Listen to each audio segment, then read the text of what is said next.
I dumped all my fiancée's belongings at her parents, after she spent over $7,000 of my money on a retreat and flaunted her affair on Instagram. Now, I'm dating someone new, while she's a public laughingstock. I'm a 31-year-old man, work as a financial advisor at a medium-sized firm earning about $175,000 a year. I am not a millionaire, but enough to have a nice 4-bedroom house in a good neighborhood, drive a decent car, and have a healthy savings account. I am the type who plans ahead, saves for retirement, pays bills on time. Basically the opposite of exciting, but financially responsible. Now, let me tell you about my ex-fiancée Jessica, 28 years old, and how her attempt to find herself at my expense ended up destroying her entire life in the most spectacular way imaginable. Jessica and I met about 4 years ago at a mutual friend's barbecue. She worked part-time as a lifestyle blogger and social media consultant, which basically meant she took pictures of coffee cups and managed the Instagram accounts of local boutiques. In a good month, she could make $2,000. Most months it was more like $500. When we started dating, Jessica lived in a tiny studio with everything outdated. The rent was $800 a month, and she constantly complained about not being able to afford basic things. She would say things like, "I cannot wait until I can live in a nice place," or, "I am tired of having roommates and thin walls." Looking back, I should have noticed the red flags, but she was beautiful and seemed sweet at first. She had this way of making you feel like the most important person in the world when she wanted something. Within 6 months of dating, Jessica started staying at my house more often. First just on weekends, then a few nights during the week, and then practically every day. She still kept her apartment for storage and independence, but she basically lived with me.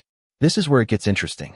She never offered to contribute to groceries, utilities, or anything around the house. When I suggested we talk about sharing some expenses, since she was there so much, she would get a hurt look on her face and say things like, "I thought we were building something special. I did not know you were keeping track of every dollar. You earn much more than I do. It is not fair to split everything equally. I am saving money by staying here, but I am also saving you money because you do not eat out as much anymore." That last one still makes me laugh. I was saving because my grocery bill had doubled feeding 2 people instead of 1. The real red flag should have been her obsession with other couples' finances. Jessica constantly talked about her friends' relationships, but specifically about what their boyfriends could spend on them. Emma's boyfriend surprised her with a weekend in Napa. Sarah's boyfriend bought her a Tiffany's necklace. She posted it on Instagram, and it already has like 500 likes. Did you see Megan's engagement ring? It must have cost at least $15,000. She is so lucky. It was all a competition, and she was keeping score based on how much money the men spent. I started to feel like she was evaluating me more for my ability to provide than for who I was as a person. A year into our relationship, Jessica's lease was up for renewal. Instead of discussing it with me, she simply assumed she would move in with me permanently. "My lease is up next month, so I guess it is time to make it official," she announced one night while I was cooking. "Make what official?" "Well, moving in here full-time. It makes sense financially, and we are already together all the time." She never asked if I was ready for that step. She never offered to pay rent or split the mortgage. She simply assumed I would be thrilled to have her in my house for free. When I suggested we talk about how to split the expenses, she got upset. "I cannot pay what you pay. It is not fair to ask someone who earns a fraction of your income to split everything equally. So what would be fair? I could give about $300 a month for food and things, but I also contribute value in other ways. I cook, I clean, I make this place feel like a home. $300 a month. My mortgage was $2,400 plus utilities, taxes, insurance, and maintenance. She wanted to contribute $300 and act like we were equal partners, but like an idiot I agreed. I thought that is what you do when you love someone. You help them until they can stand on their own 2 feet. That was 3 years ago. She never got to stand on her own 2 feet. 2 years after living together, I proposed to her. I know. I should have seen the signs, but I really thought we could overcome the money problems. I loved her. She said she loved me, and I thought that once we were married, we would be a real team. The ring cost me $8,000. It is not crazy, but it is not cheap either. Jessica's reaction was revealing. Her first words after saying yes were not, "I love you," or "I am so happy," but, "Oh my God, it is beautiful. The girls are going to be so jealous. It is definitely bigger than Emma's." That should have been a wake-up call, but I was too caught up in the moment to process it. The wedding planning started immediately, and that is when Jessica's true colors began to show. She had opinions on everything and expensive tastes in absolutely everything. I want the ceremony at Willowbrook Estate. It is where Sarah had her wedding, and the photos were spectacular. Willowbrook Estate, starting price $15,000 just for the venue. Honey, that is quite expensive. There are many beautiful places where we could get married for less money. David, this is my wedding day, the most important day of my life. Do you not want it to be perfect? Of course, but we have to be realistic about what we can afford. We can afford it. You earn good money. You have savings. Why are you being cheap about the most important day of our lives?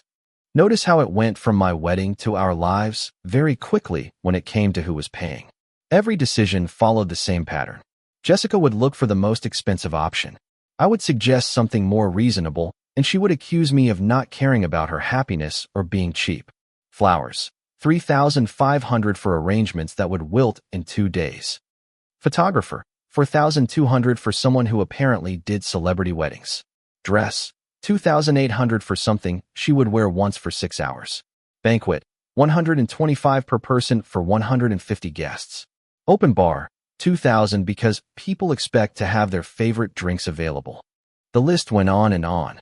When we finished planning everything, the total budget was just over $45,000.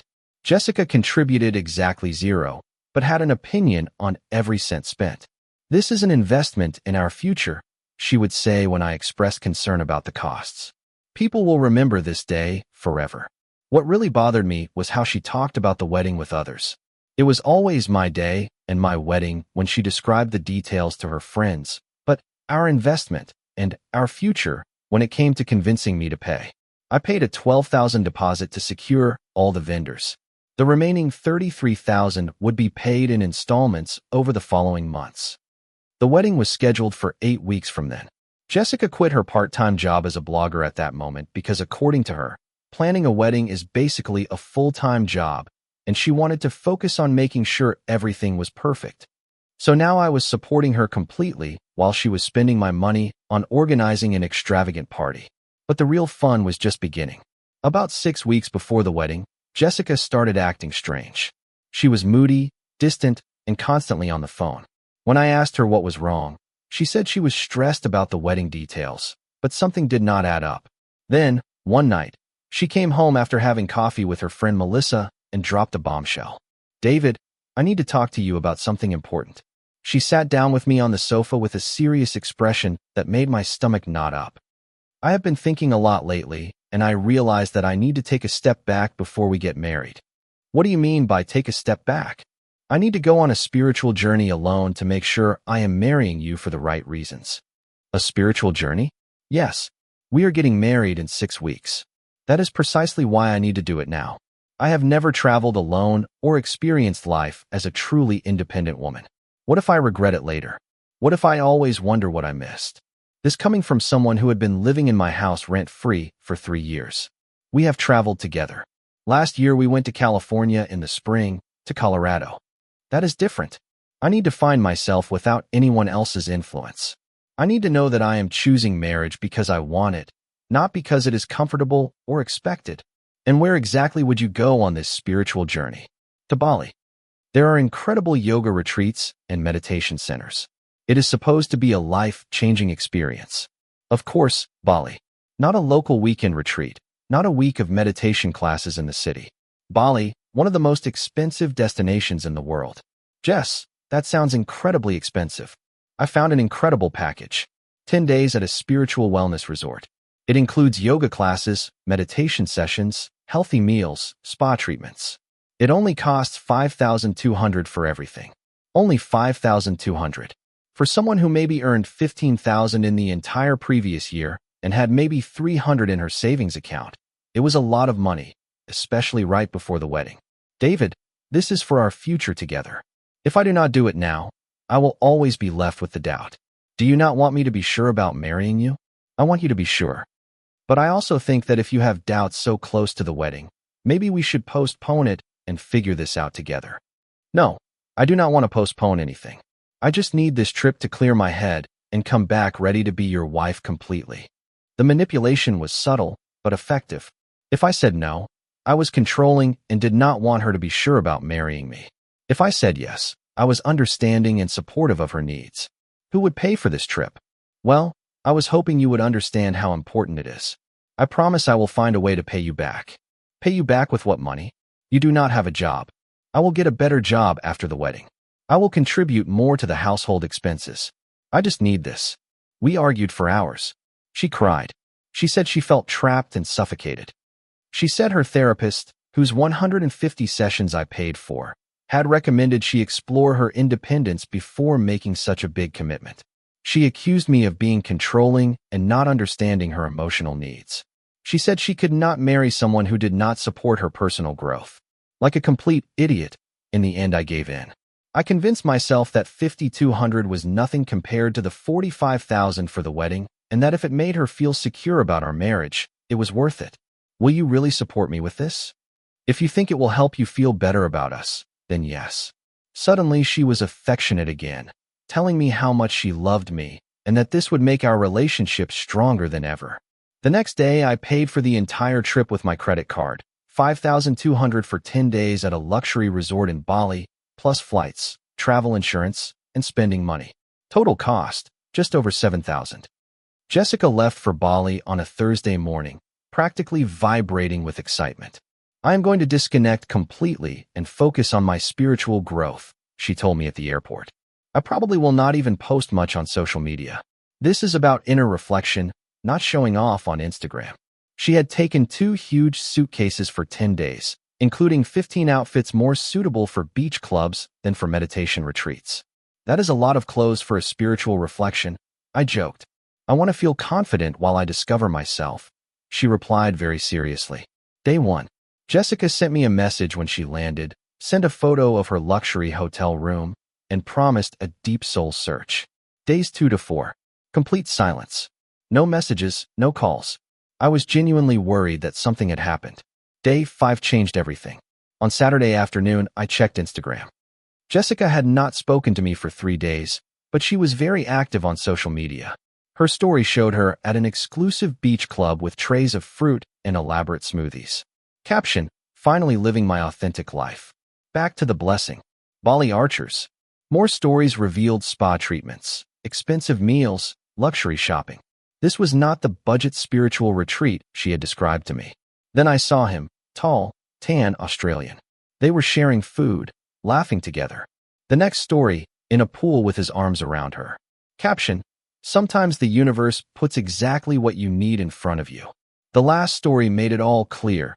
Jessica and the Australian kissing passionately in a hotel room. Caption: what happens in Bali may be exactly what was meant to happen. No regrets living my truth. My fiancé kissing another man and bragging about it on Instagram. After the shock, I felt something. Jessica had just done me the biggest favor of my life, showing me who she really was before I legally tied myself to her. And I was about to show her exactly who I was too. Instead of calling her immediately, as my emotions wanted me to, I decided to be strategic. If she wanted to play, I would play too, but I would play to win. First, I called our wedding planner, Monica. Hello, David. Is everything okay? We are so close to the big day. Monica, I need to cancel the entire wedding. Silence. I am sorry, what? Cancel. David, we are talking about 6 weeks from now. What is happening? My fiancée is cheating on me in Bali, and she is posting it on Instagram. Oh my God, David, I am so sorry. That is terrible. I need everything to be canceled today. All the vendors, all the services, everything.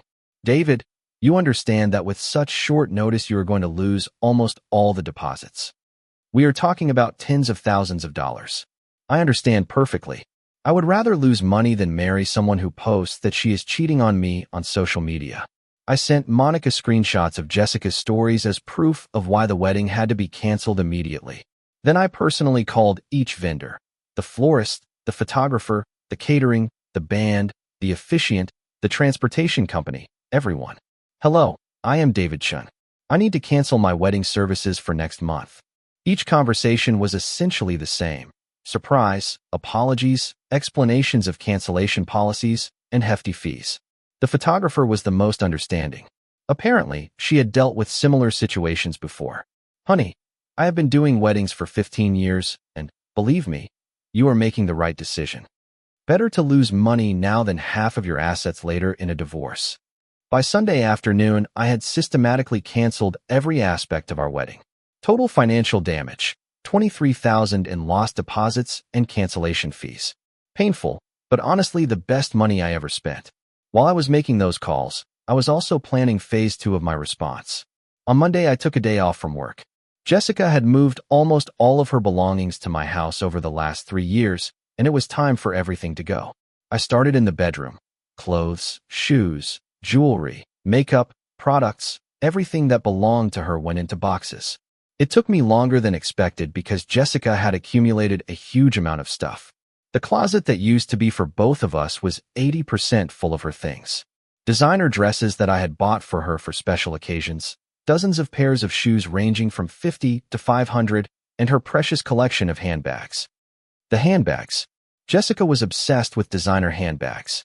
She had 12 ranging from $800 to $3,200 each. Most of them had been birthday and Christmas gifts from me over the years. She treated those bags as if they were her most valuable possessions, constantly posting pictures with them and talking about her collection. I packed them carefully. I am not a monster, and some of them really had a decent value. Then it was the bathroom.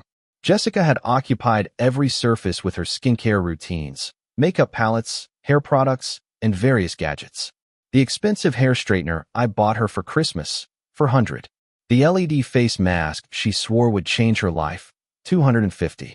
Professional-grade makeup brushes, $300 for the set. The kitchen was next. Jessica had upgraded many of my basic appliances with expensive versions: a blender for her daily smoothies, a fancy coffee maker, an air fryer, a stand mixer she used exactly twice. I packed everything she had specifically requested, or that was primarily for her use. The living room, her essential oil diffusers, decorative pillows, pictures she chose, books, yoga equipment, expensive blankets she said made the space more cozy. By noon, I had packed 27 boxes with Jessica's belongings. 27 boxes of things she had accumulated without contributing anything to the household expenses. But here I made a strategic decision that would later prove important. Instead of just leaving everything in her old apartment, I decided to be methodical. I made a detailed inventory of everything I was packing, including approximate values of the items I had purchased. The total value of what I was returning to her exceeded $35,000. I loaded everything into a rental truck and drove to her studio apartment on the other side of town. Jessica still paid rent there, $800 a month, although she had not stayed there overnight in over 2 years. It was basically an expensive storage unit for clothes that did not fit in my closet. I stacked the 27 boxes neatly in her living room along with the furniture that belonged to her. Then I left a note. Jessica, these are your belongings from my house. I have changed the locks and you are no longer welcome there. Do not contact me. Do not come to my house. We are done. The wedding is canceled and all the vendors have been notified. David. Then I drove back home and changed the locks.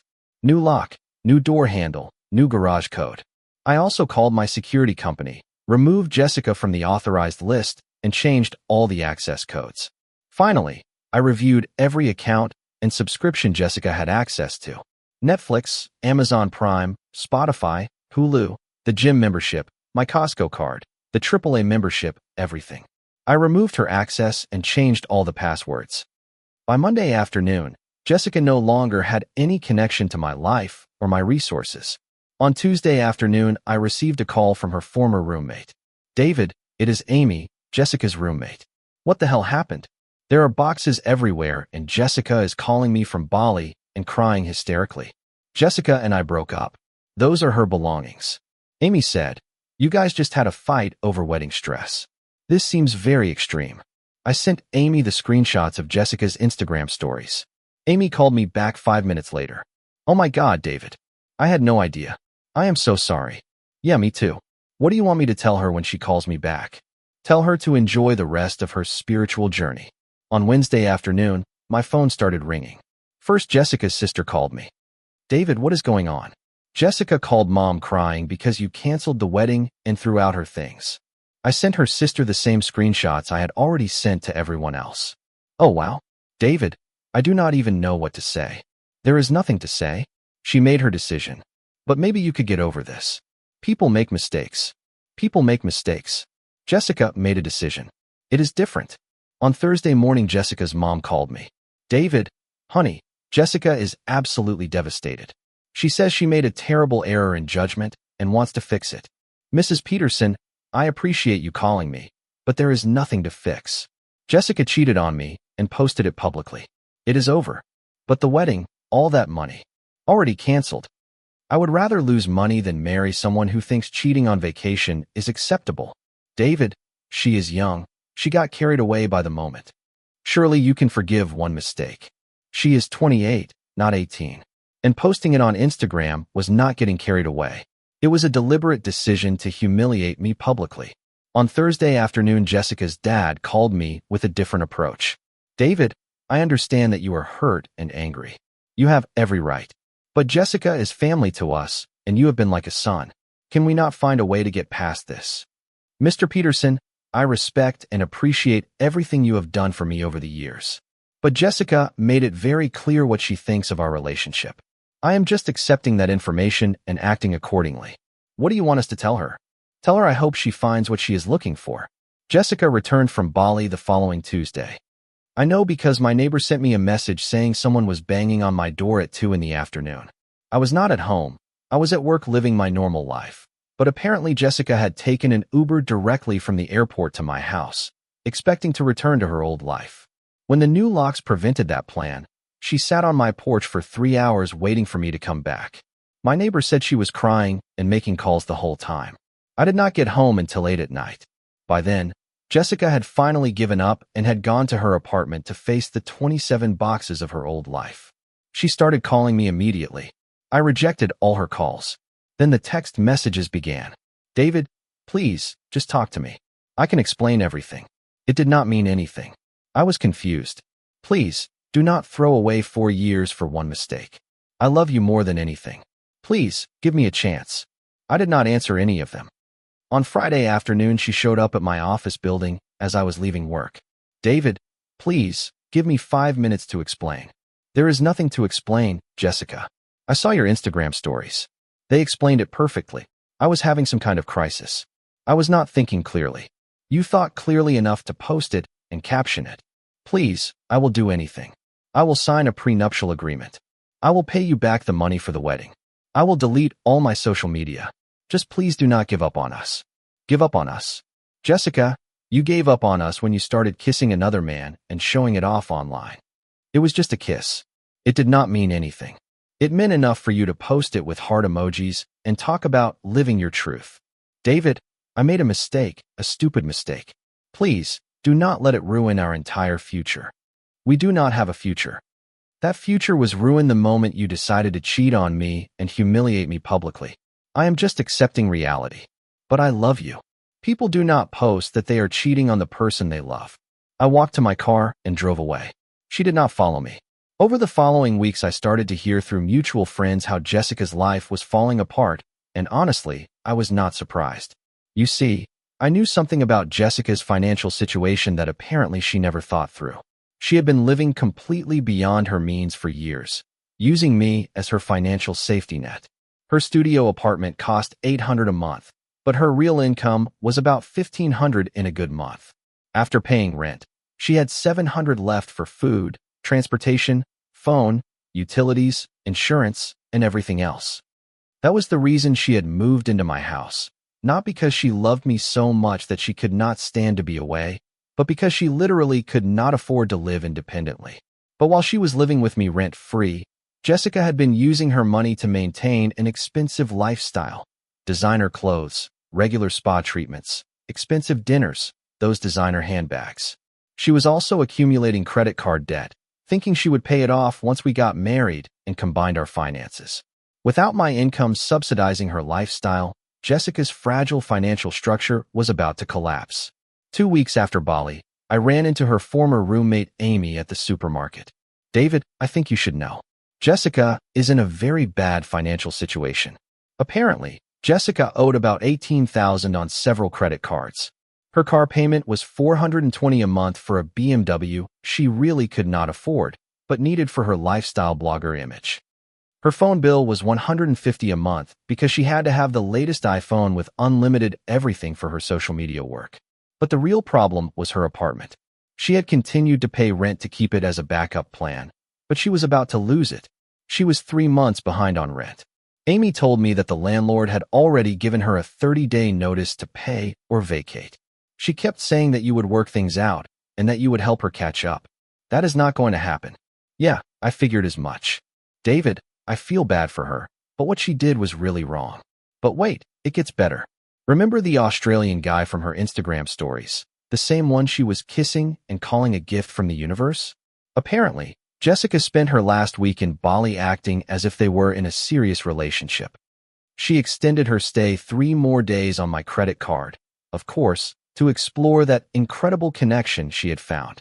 She constantly posted about their extraordinary bond and how the universe had brought them together for a reason. She was already planning her next trip to Australia to visit him.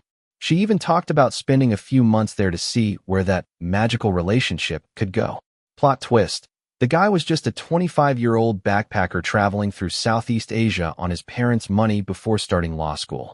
When Jessica started talking about a serious relationship and future plans, he basically fled in terror. She was too intense, according to what he told some mutual friends they met at the resort. I thought we were just having fun. She started talking about destiny and soulmates after like 3 days. I am just trying to see the world before I have to get serious with life. When Jessica suggested extending her trip even further to accompany him to his next destination, he told her that he was actually meeting his girlfriend in Thailand and that their thing had just been a vacation fling. His girlfriend. The guy had a serious relationship the whole time. So Jessica returned to real life having destroyed her 4-year relationship and a $45,000 wedding for a guy who was just looking for a vacation hookup and who also had a girlfriend. But the universe was not done teaching Jessica lessons yet. You see, Jessica had built her entire lifestyle blogger brand around aspirational content. Her Instagram was full of designer outfits, expensive restaurants, luxury trips, and motivational quotes about living your best life and never settling for less than you deserve. Her followers, about 8,000 of them, believed she was an independent and successful woman who could afford all those things thanks to her social media work.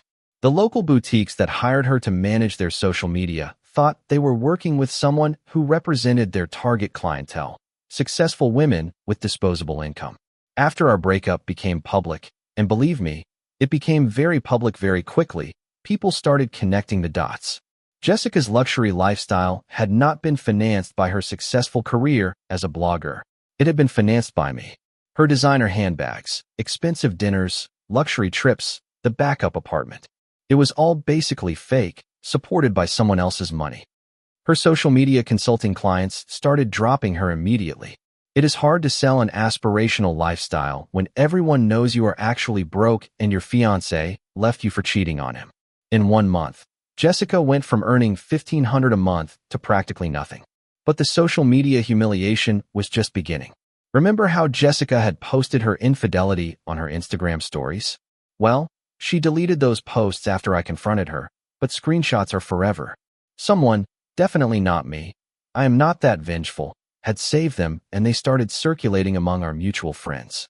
Soon, everyone in our social circle had seen them. Jessica went from being the girl whose fiancé overreacted to being the girl who posted about cheating on her fiancé and then bragged about it. The comments on her recent posts were brutal. Is this not the girl who cheated on her fiancé and posted it? How is that spiritual journey going? I heard you got left for cheating in Bali, lol. Imagine ruining a good relationship for a random backpacker. Jessica ended up deleting her entire Instagram account and starting over with a private one. About 6 weeks after Bali, Jessica's financial situation reached a critical point. She was facing eviction. Her car was about to be repossessed, and her credit cards were maxed out. That is when the real pleading began. She started calling me from different numbers, since I had blocked her original one. When I stopped answering unknown numbers, she got creative. She had her mom call me. David, Jessica is in a very bad situation. She is about to be homeless. Could you maybe help her make a payment plan to catch up on her bills? She had her sister call me. David, I know Jessica messed up, but she is family. She is talking about having to move back home with my parents. Is there not something you can do? She even had mutual friends contact me. Hey, brother, I know what Jessica did was wrong, but she is having a really hard time. Maybe you could lend her some money to get back on her feet. My answer was the same for everyone. Jessica's financial problems are not my responsibility. She made decisions that led to consequences. She is an adult, and she can figure it out. The most pathetic attempt came about 2 months after Bali. Jessica somehow got access to her former roommate's phone and called me directly. David, please, do not hang up. I am desperate. I have nothing to say to you, Jessica. I am about to be evicted. I have nowhere to go. My credit is ruined. I cannot even get approved for a studio apartment. That sounds like a personal problem. Please, I will do anything. I will sign whatever you want me to sign. I will pay you back every cent. Just please help me. Help you, Jessica? You cheated on me. You humiliated me publicly, and you cost me $23,000 in wedding cancellation fees. Why exactly would I help you? Because you are a good person. Because we were together for 4 years. Because I made a mistake. And I am sorry. A good person does not enable someone's bad decisions. And you posting about cheating on Instagram was not a mistake. It was a series of deliberate choices. David, I am begging you. I will work for you. I will clean your house. I will do whatever you want. Just please do not let me be homeless. Remember when you said you needed to find yourself and live your authentic life? Congratulations, you found yourself. It turns out your authentic life is being broke and facing eviction. That is who you really are without someone else paying your bills. David, please. Lose this number, Jessica. Seriously, this time. I hung up and also blocked her former roommate's number. It has been 3 months since the Bali incident, and honestly, I am living my best life. I used the money I would have spent on the wedding to completely renovate my kitchen and my master bathroom. The house looks amazing, and most importantly, it is completely mine. I have started dating again, and I met someone incredible, Sarah, a specialized nurse. She has her own career, her own house, her own car, and she actually insists on splitting the bill when we go out to dinner. It is refreshing to be with someone who contributes instead of just consuming. When I told Sarah about Jessica, her response was perfect. Anyone who posts their infidelity on social media is announcing their character to the world.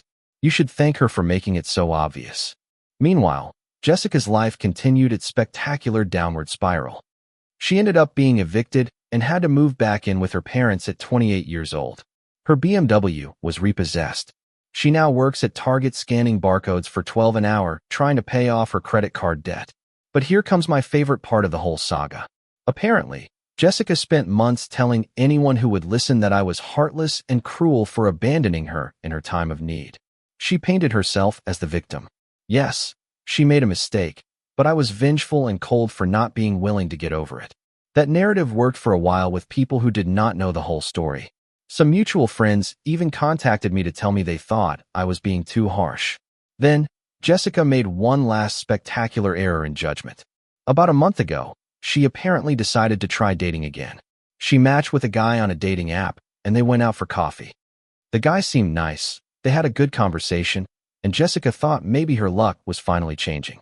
She was so excited about him that she decided to check his social media before their second date.